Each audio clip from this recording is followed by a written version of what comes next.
Hello there, my name's Phil Williams and I would like to welcome you to Audio Angling, the podcast site of fishingfilmsandfacts.co.uk. Carp anglers who've been on the scene for quite a few years have witnessed what has to have been the biggest revolution and measure of change at any level that any aspect of coarse fishing in the UK has ever undergone in a single generation. The technology, the baits, the amount of clout even that carp fishing currently has puts it in a league of its own. Whether or not that's all for the good is another matter, though it has to be said, were it not for carp fishing, the UK coarse fishing bait and tackle industry would arguably have gone under years ago. If, say, Dick Walker, for example, were to come back, I'll wager he'd barely recognise the branch of fishing he did so much to promote. Whether or not he'd approve is another matter.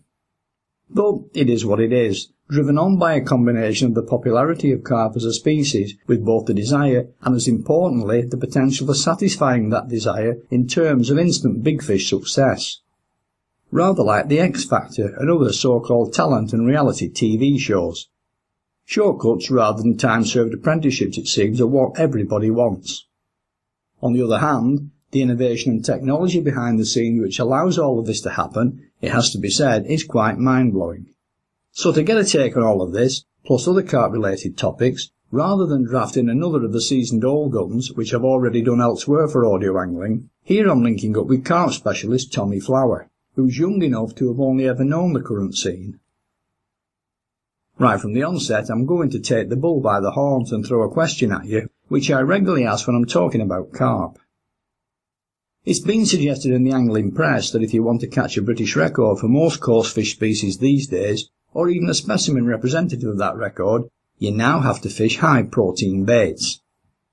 It was also claimed that as most users of these baits tend to fish them on self-hooking boat rigs, not only was the art of fishing other baits being lost as a result, but also the old and arguably more skillful techniques that went with them, and as a result, a good proportion of coarse anglers were unskilled specimen hunters with a high threshold of boredom, willing to wait for as long as it takes just to catch that one special fish. What would your response be to that? You can understand, especially where the press and that come into it, because obviously they go plug the baits. But I don't actually agree with it. I think, there is a lot of bait companies out there now that are plugging different higher protein baits and that, but you can catch fish on anything really. Sort of, I was fishing this week, and it's been heavily fished since Christmas. I think 2 or 3 fish have come out. Everyone's using boilies. I went down with the approach to use maggots and had 4 runs in 24 hours and landed 3 of them. So it sort of goes to show that you don't necessarily need to use the higher protein baits. And again, that was on a running rig, no self-hooking boat rigs or anything like that. It was more about finding the fish and your watercraft. I think a lot of watercraft is lost these days. Within carp angling, you get more people just randomly coming into the sport rather than working their way up, catching roach from rod and perch and everything else, fishing little canals, watching a float. Now it's just everyone jumps straight into carp fishing. And a lot of people are losing the appreciation of other fish. In effect, what newcomers to carp fishing are doing, or trying to do, is buying success by going straight for the big carp gear, then searching out waters capable of producing good fish, without first learning the trade through an apprenticeship, including catching other species of coarse fish.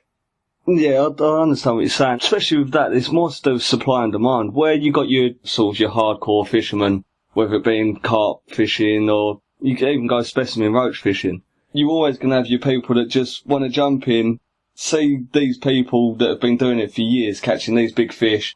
It's a business at the moment, and all the companies are trying to sell what these people are using. Although them products aren't necessarily the reasons they catch these fish, they don't get told any different. So I think it's more to do with the press and people not having the actual knowledge that it takes you this watercraft to catch these fish.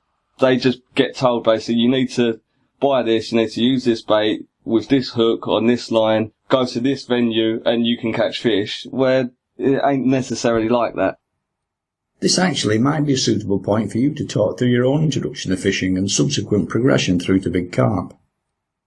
I've been fishing for as long as I can remember, really. I was probably about 4 years old when I first went, and I just used to tag along with my old man on sort of piking trips. It's a lake that I think the first place I probably fished was Brooklands in Dartford. And used to go with him, take me little whip and sit there catching perch and roach and that, mainly for live bait, but ever since I've been hooked.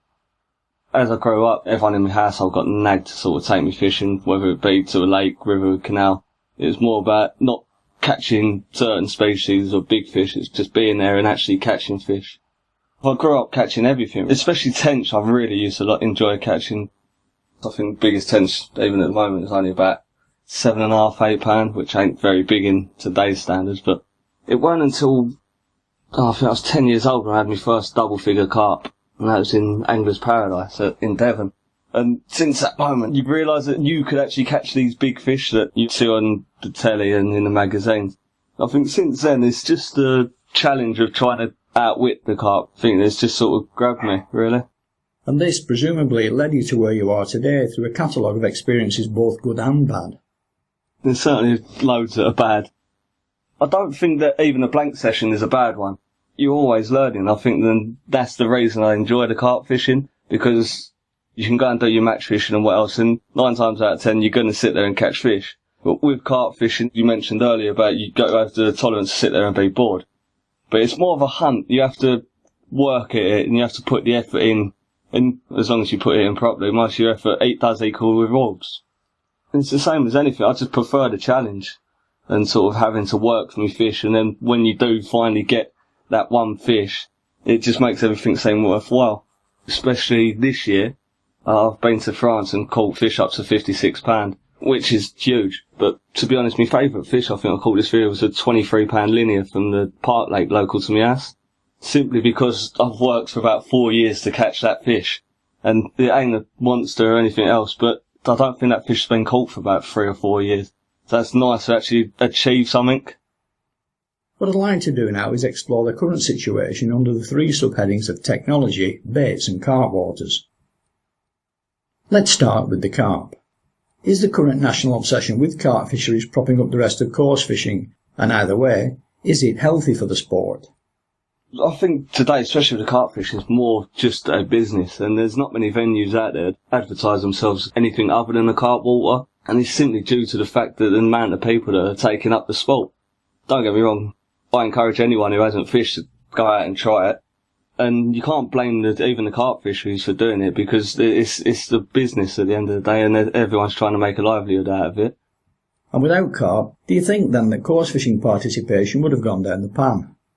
Yeah, well, especially today, it seems there's sort of 2 headings within sort of coarse fishing, and it's either you're a dedicated match fisherman or you're a carp fisherman. The actual pleasure angler don't have much choice these days. And I think it's wrong, because you either talk to match fishermen and they don't want big carp in their waters, or you talk to carp fishermen and they don't want anything other than carp, which I don't agree with, because I think you need that balance. I've been on carp sessions and got bored and sat there with my float for a couple of hours and had probably more fun catching roach and rudd than I have for the rest of the weekend trying to catch carp. Barbel, tench and to some extent big bream also have a specimen hunting following, but for some reason they don't carry the same level of prestige as carp. No, I don't think they have, to be honest. Obviously you're still going to get your actual specialist anglers that fish for them species, but I think the whole problem with it is where it ain't cool unless you can't fish. Well, it's what it seems. It's sort of, you look at any magazine, even catching small carp don't seem to be enough. You need to catch the biggest carp you can find, which I don't really agree with, especially for newcomers, because you haven't earned the respect for any other fish in the lake. Sort of, I'd catch a roach now, you still unhook it properly and put it back nicely, where you get a lot of people that more or less rip the hook out of the mouth and throw it back. But it's simply because they haven't grown up and learnt basically to respect anything other than carp. What about all the secrecy, wheeling and dealing, fish theft and the like that allegedly goes with carp fishing? Whichever way you look at it, carp are big business. Presumably then there are some shady characters out there who will do whatever it takes to achieve their aims. I think it's just the same as sort of any business with money that's involved. You're always going to have your people that want to get rich quick, and then you also got your people that want to get rich quick, but then by any means. These are the sort of people that go and steal your fish and illegally import them at massive weights without any care whether they're carrying diseases or anything else. And these are the sort of people that really need to be outed from the industry, because they run the risk of either putting in carp that have got diseases and everything else, running the risk of killing any other fish in the lake. And also, they're not getting a very good name for the angling trade, really. Anyone looking in who isn't in the industry would only think that it's just killing the native species and everything else.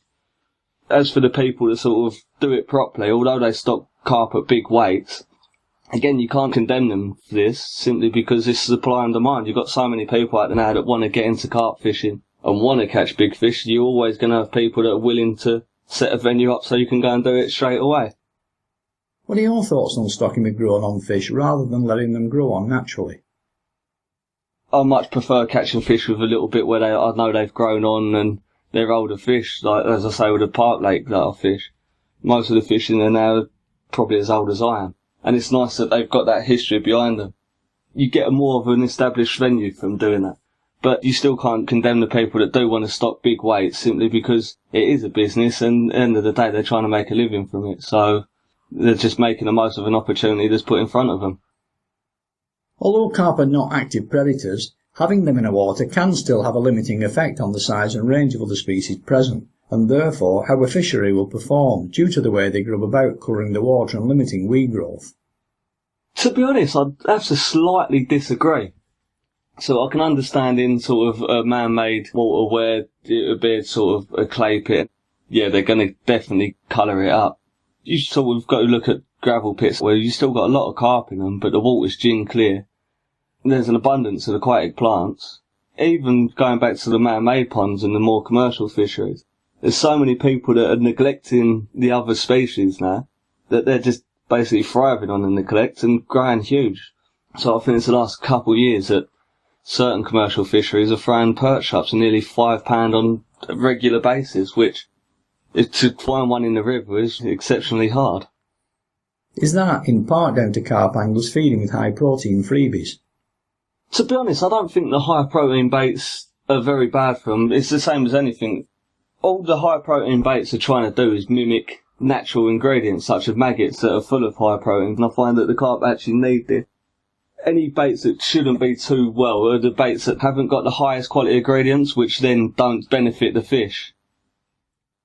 Take Dick Walker's fish when he caught Clarissa at £44. That fish didn't reach that weight simply because it had a diet based on high protein baits. It done it naturally. I don't think the actual bait itself is setting the outline for how the fish are going to go. It's just maybe helping them along the way. What about stocking densities? When they're abnormally high, supported by anglers feeding in freebies, as many run-of-the-mill day ticket waters are these days, are these fish not more prone to disease? So most places think the more fish you put in, the more fish you're going to catch. It don't necessarily work like that. So it ain't very good management of the water either, because all you're going to do is ruin your water quality and your oxygen levels, and you're not going to be able to sustain that amount of fish in, say, a small water. I think the effect sort of, if anything, that mix of sort of high oil baits, well, it's a recipe for disaster for the actual water quality.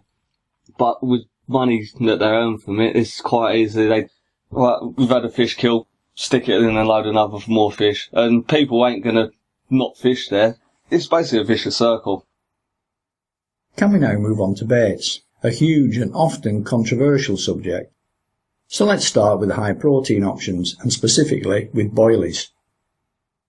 I know boilies were invented by Fred Wilton in the 1970s, and to be honest, I've never fished anywhere, well, I've never fished where boilies haven't been used, and never fished in a world where they wasn't even invented. And the fact that there's so many bait companies out there now, choosing from the huge range that they offer is almost impossible. And every time you pick up a magazine, everyone's always telling you need to use this new wonder bait, otherwise you won't catch. It's like anything, you're going to have your good companies and your bad companies. And to be honest, I'm quite lucky where I field test for a new up-and-coming company called Bankbug. They're a company that isn't just trying to flood the market with the cheapest ingredients and get as many baits out there. We've put a lot of time into, well, a lot of time, thought and effort into making that one bait that offers the highest quality ingredients you can get your hands on, that's going to be not only give you a greater chance of catching fish, but also is good for the fish to eat. especially at the moment, it's very rare to find a bait company with only one bait under their name. But it's simply for the fact of the amount of effort and time we put into making just one. We've got a new one under test at the moment, but it's just hard to find a company that only use the highest quality ingredients. And myself, like most anglers out there, have to put your faith in the bait company to supply you with a good quality bait.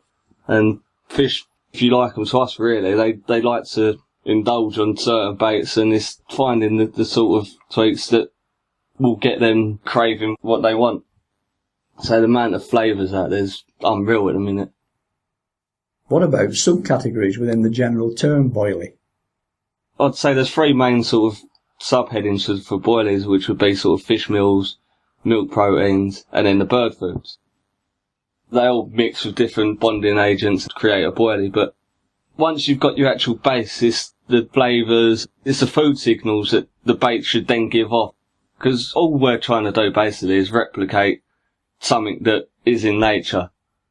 You ain't going to get perfect, but as long as you can trigger them same feeding responses that, say, bloodworm trigger in a carp, that's what you're aiming for, really. So what sort of range of flavours are there currently out there doing the business? You've basically got your normal sinking baits. Sinking baits, you've got two different types. You've got like your shelf life bait that have been rolled with preservatives in them to sort of, so you can be left at room temperature on the shelf for a long period of time. These sort of baits I don't recommend using because they don't have the quality of ingredients within them that are any good for the fish. Whereas if you use your more fresh baits, the ones that you have to freeze, the fish actually benefit from eating them. And then once you've gone from them two sort of types, you've then got your pop-ups, which are another main one. Again, these are not made for fish really to eat. They're made to attract them, which is why you wouldn't put out loads of pop-ups as freebies. You put out your freezer baits, your food bait to start with, and you fish your high attractant bait within the middle of that. If, say, you're using a pop-up as a hook bait, would the freebies on the bottom also be the same flavour? Otherwise, would you not be in danger of confusing the fish? Confusing a fish isn't a bad thing sometimes. I sort of, especially when I feed, I always feed different sizes and maybe mix two different flavours in one, just to keep the fish guessing. But with the pop-ups, I tend to sort of either fish the same flavour and then fish a different coloured pop-up on above the sort of food bait. But even then, when I'm putting the bait out, I'm only fishing it over the top of the bait rather than away from the bait. I'll present it probably an inch off the bottom. Especially with boilies, you want the fish moving in between to then pick up your bait. It's more about getting the fish craving one bait, get them to gorge on it, and then making them slip up on the one with your hook on. And the circumstances under which you'd want to pop up a bait are? It all depends on the rigs you want to use, and again, it's preference to the user. I wouldn't use it, say, on gravel bottoms. I think a bottom sitting flush to the deck would be better. But sort of anywhere slightly a little bit silty or a little bit choddy, just so it can flutter down and sit above from any danger of your hook basically snagging on anything.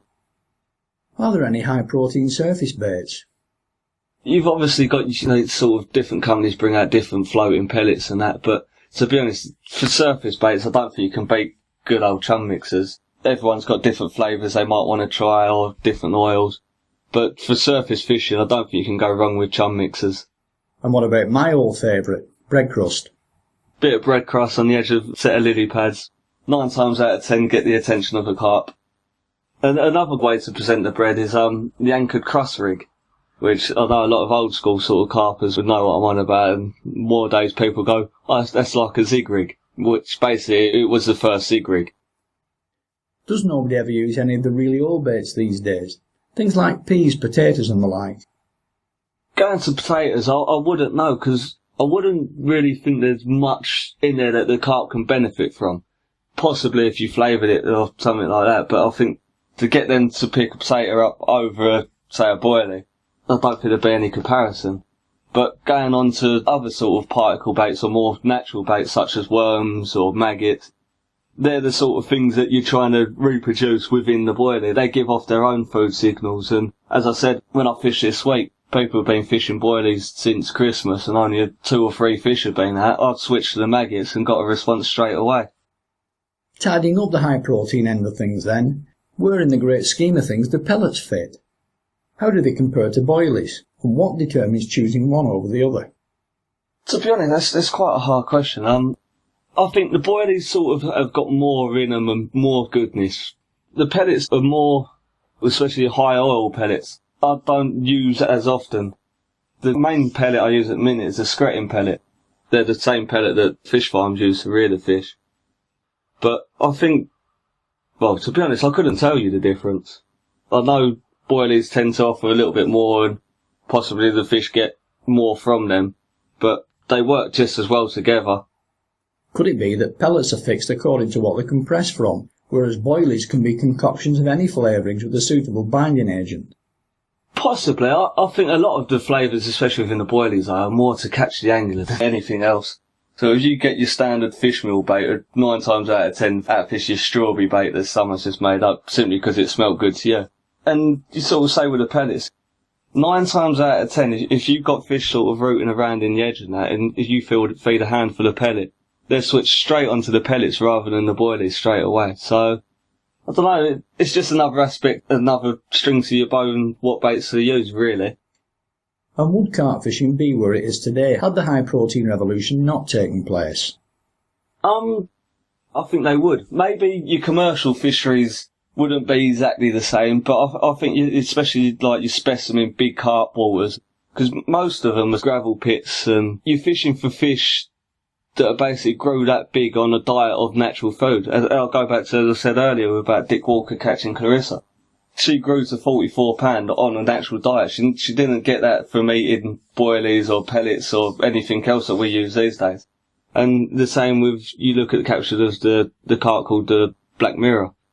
It grew that big because there's an abundance of natural food. And I think a lot of these fisheries now are so hard to catch the actual big specimen carp simply because you're trying to get them to eat something they don't need to eat. They can sustain themselves by eating the natural food within the weed and everything else.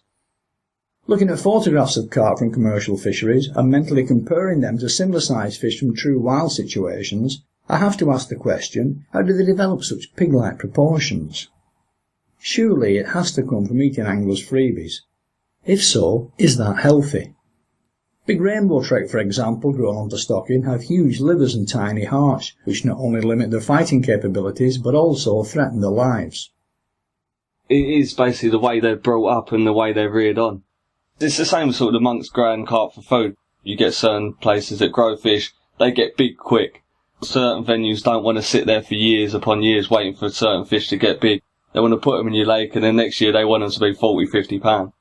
Them fish, they ain't got a very long life expectancy at all, and to be honest, it probably isn't health. Me, myself, I prefer going to fish for the older strains that have took years to get to their size.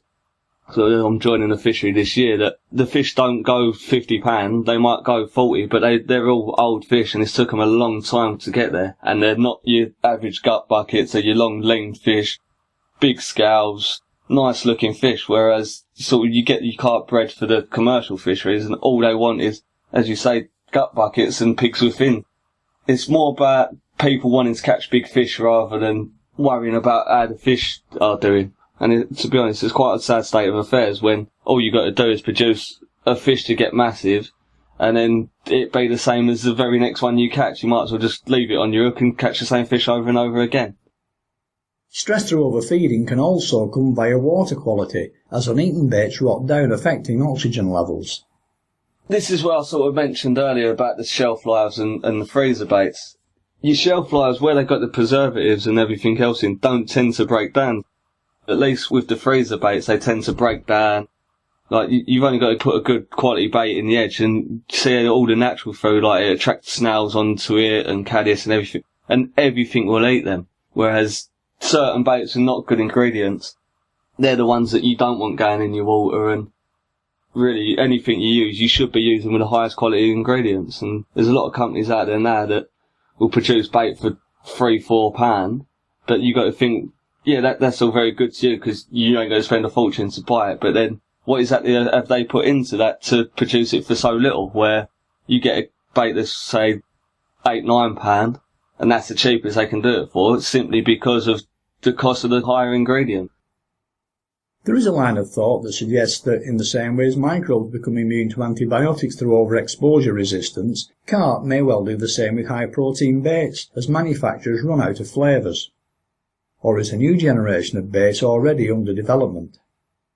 To be honest, I don't think, well, especially in the near future, that there's going to be any sort of breakthrough within the bait industry. I think it's more about people learning about what the fish want and give it to them when they want it. If you got carp before they spawn, they crave salt, so adding salt into your bait can give you that slight advantage.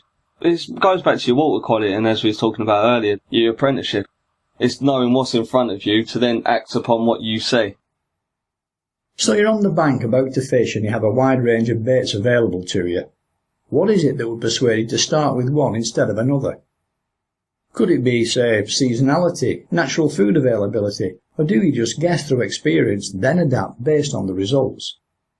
Your basic guide is fish meals and your high oil baits in the summer when they want to be feeding, they want to build up for basically when they spawn. I know sort of salt's been come into it the last couple of years and gone quite big within the carp industry because it's another mineral they need to get by. As you go into winter, you tend to lose your high oil baits and your fish meals and go more to like your milk proteins or your bird food, your easy digestible baits where the fish haven't got to work as hard to digest what they're eating. They can pick it up, goes through them quickly, straight onto the next one. Where if you're using high oil baits, they still eat them, don't get me wrong, but it'll take a lot longer for that to digest what it has eaten to then want to eat the next one. Talk us through the thinking behind particles. Particles can be an absolutely brilliant bait at times, and I don't think there's a carp out there that wouldn't at one point or another drop down on a handful of hemp or corn. Again, it's just reading when it's right to use them. Good thing with them is whether you've got such small food items, you get the carp really grubbing about and wanting to eat them. And if you've got more than a few fish in front of you, you can get a real good battle going on between the fish of who gets there first, and when that's when they throw caution to the wind and hopefully pick up your rig. The good thing about getting them so preoccupied on these sort of smaller baits is, even if you catch one, they don't tend to notice their mate swimming off with a hook in his mouth and just carry on feeding. This year I've had some really good hits over particles. I had 2 30s and 3 20s within about 12 hours of fishing, where other people in the lake using boilies again maybe had 1 or 2 fish. What particles were you using that day then? That would have been over hemp, corn, maize. What else was in it? I think it was mainly hemp, corn and maize. But again, I was adding crushed boilies into that. So you feed a carpet of particles into your swim. But what about the hook bait itself? There's loads of different ways you can send it. I tend to find if I'm fishing over particle, I don't really want to use a pop-up rig simply because your fish are going to be hard to the ground. The head's going to be down on the floor, then your bait's going to be well above them. So I tend to use short rigs because the fish ain't moving about. They're literally on one spot and troughing rather than when you're boilie fishing, they're moving from one bait to the other. Short rigs, smallish hooks because you're going to use a fairly small bait because obviously particles ain't huge. When I spoke about when I had a good session earlier in the year, the bait I was using there was a little tiny trimmed down pop-up. No added weight. All it was would just be correctly balanced on the bottom while they're troughing on the particle and everything else. That's just getting sucked up with it. It's not so much to stand out. It's while they're eating everything, that's just there for them to have a go at. So how do you actually feed for these fish? Is it for days in advance or do you do it just during the session? I never really get the opportunity to pre-bait on any of the sort of waters I fish because I either live too far away from them or they're always busy. So all I'd like to do really is get a decent amount of bait out as soon as I get there. Especially a particle, you can lose probably 3 to 4 kilos straight away. Most of that's going to get eaten before it even hits the floor by the silverfish. By the time the carp move in, they literally go through it. And it's more the fact you just got to keep it trickling in, keep them in the spot. And it tends to be, especially when you get them going, the more bait you keep putting in, the more fish you hold in front of you, then the more fish you tend to catch. Are we talking fish mainly at the small to medium end here, or will the bigger fish also regularly join in too? As I say, I caught my personal best common this year over particles, which was £34 and 4 ounces. I had a £30 mirror in the same session, a £26 common, a 24 mirror, a 22 mirror, and a high double. So you're not talking little fish. It's big fish will quite easily slip up to them as well. Where do nuts fit into the particles picture? I hear these can be a bit on the controversial side. I've never really been a great user of nuts. I've used them a few times with quite good results, really. I think the main problem with them now is people don't prepare them and don't have the knowledge behind them. So I'm not overly informed on anything to do with the nuts.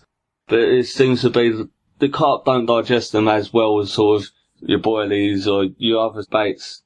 I think fish, well, especially when not prepared properly, they're not very good for the carp. And although you could buy them from the shop, it is quite dear, so you get quite a few people doing it themselves. And without the knowledge of actually preparing and the knowledge with feeding as well, we had people down the park lake this year putting a couple kilo out for an afternoon session, and then the fishing would be dead for the next 3-4 weeks, simply because the fish ain't getting nothing from them but are still eating them. So what's all this about them swelling up inside fish causing digestive problems? With the baits that are properly prepared, I don't think there's any problems at all. It's more to do with the fact where people haven't got the knowledge and prepare them themselves. Then they'd swell up, which then the fish don't agree with.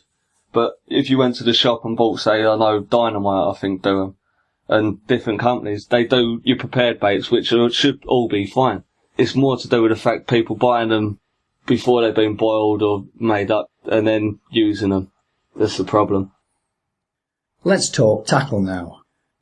In your opinion, has it peaked yet in terms of technology and quality, or is there still more to come? I think there's always more to come. There's always something that no one's thought of. Take, for example, the spawn that's been released.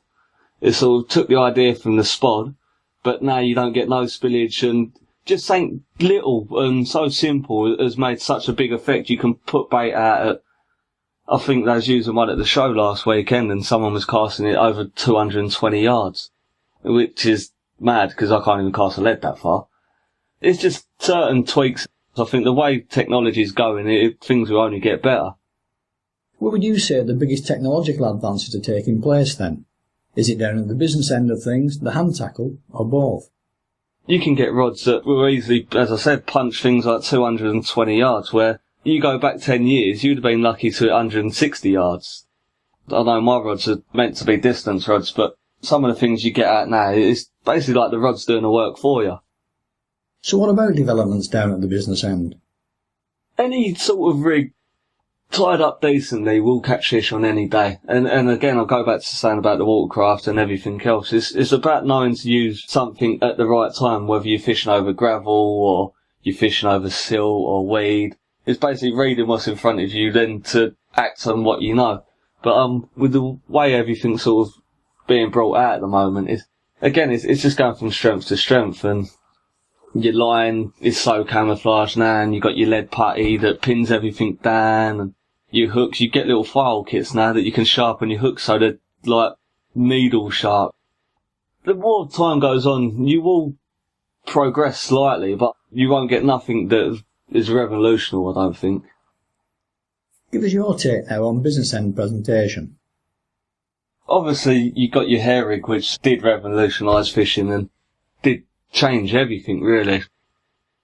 Even though you got your hair rig, your different rigs utilise it differently. Like, the way you get certain fish feeding, when you got them really going for it, and you hook a fish and get a drop one, by lengthening it that little bit more, so the bait goes back, but your hook's basically ready to catch hold.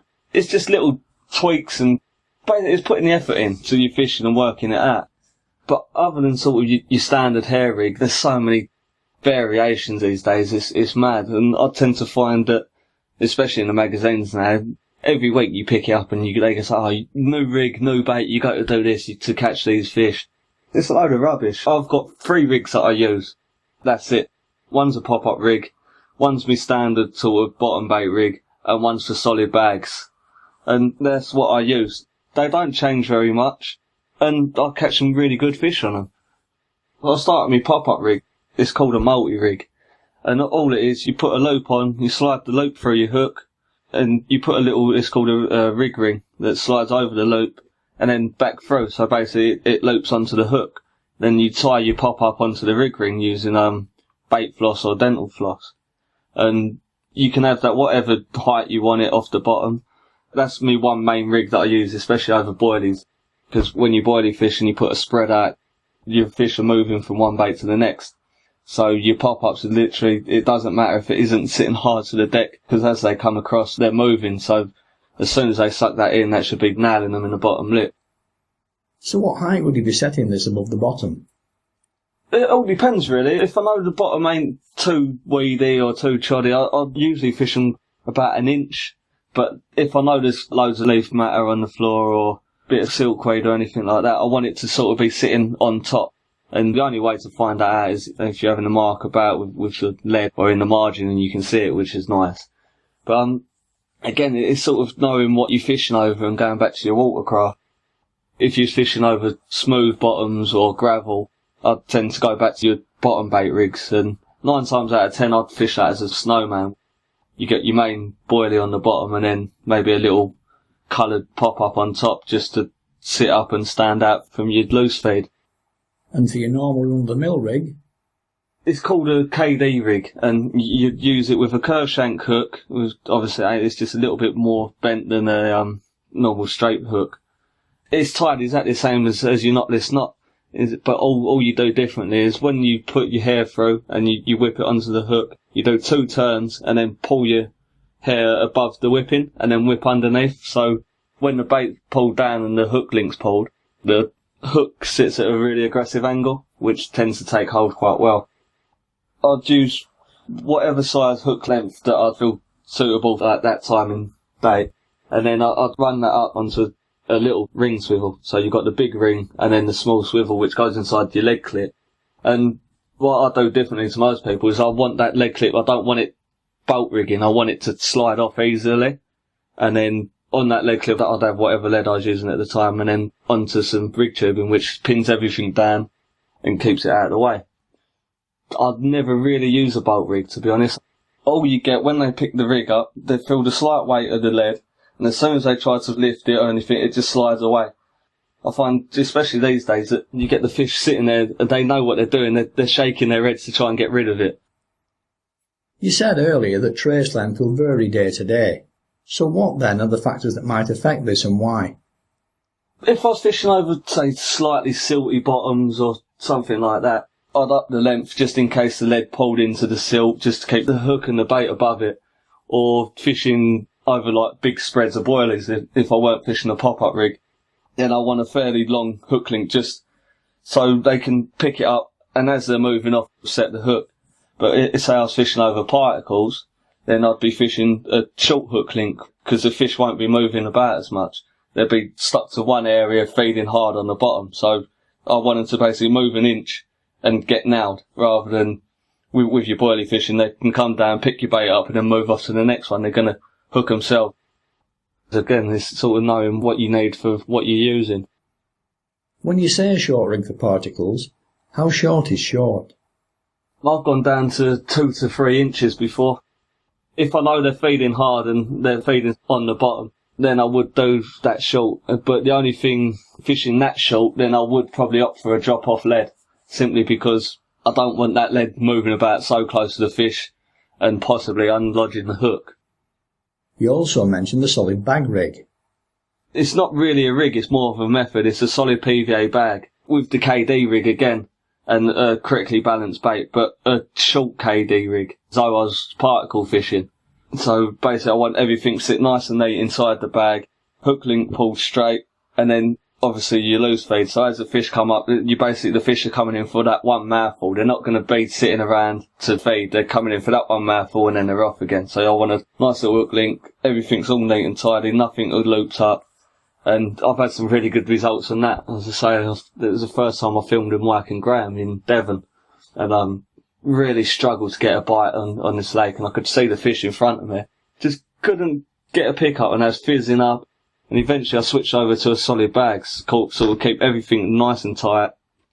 If there was any leaf matter out there or a bit of weed or anything, it was all going to be a nice little pile. So when the fish come in, they suck the whole lot. and I think I resulted in 7 runs and 5 fish, which on the lake I was fishing is exceptionally good. Earlier you mentioned camouflage line, but to what extent does line choice actually make a difference?